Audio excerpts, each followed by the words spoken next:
Hi guys, for today's video magluluto na naman tayo ng ginisang toge. Ayan, alam ko maraming nakakalam sa inyo nito at marami din gumagawa nito. Kaya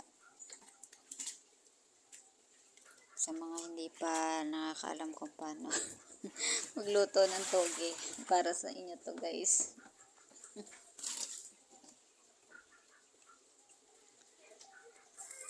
Babad lang ulit natin siya sa tubig mga ilang minuto bago natin siya lutuin. Saka habang hinuhugasan ko pala ito guys, piniprito ko na yung tokwa na panghalo ko dito. Hiniwa ko lang siya ng maliliit, square lang. Ito naman din yung pinaksiw na galunggong. Yan yung pampartner natin doon sa toge. Usually talaga, ang pinapartner ko sa toge pag nagigisa ko ng toge is pritong isda. Ayun. Kaso request niya is paksiw na galunggong, kaya yun yung gawin natin.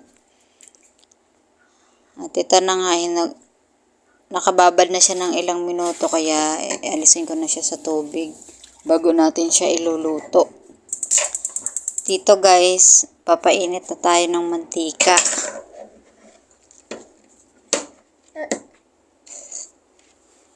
Ito, mainit na yung mantika, kaya igigisa na natin yung sibuyas.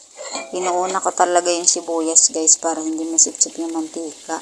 Kasi pag inuna mo yung bawang, madaling masunog yung bawang, natutuyo. Yan. Susunod ko yung bawang. Pag medyo naluto na yung bawang, hindi naman kailangan sunugin yung bawang.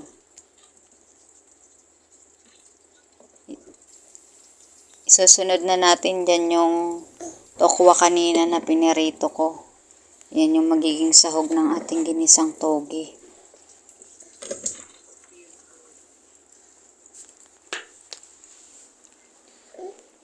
Next na natin yung ating sinala na toge.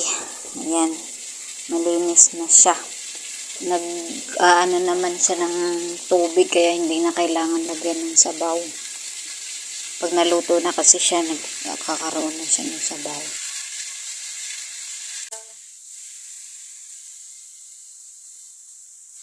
Haluin lang natin siya na maigi guys, para pantay-pantay yung pagkaluto ng toge natin. Although madali lang naman siya maluto, pero kailangan natin haluin siya mabuti. Tapos ito nga pala guys, yung ititimpla ko lang dito is Knorr seasoning liquid. Lagyan lang natin siya ng sakto lang.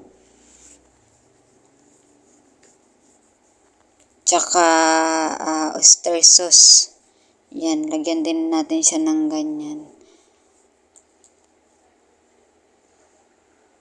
Depende po sa inyo kung anong gusto nyong ilagay na pampalasa.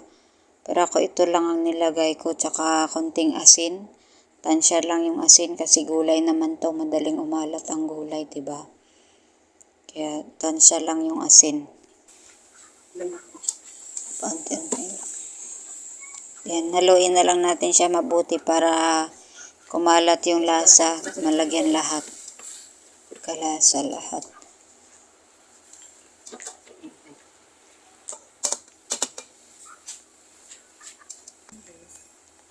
This time guys, titignan na natin kung okay na yung lasa niya. Yan, okay na nga siya. Luto na rin yung toge.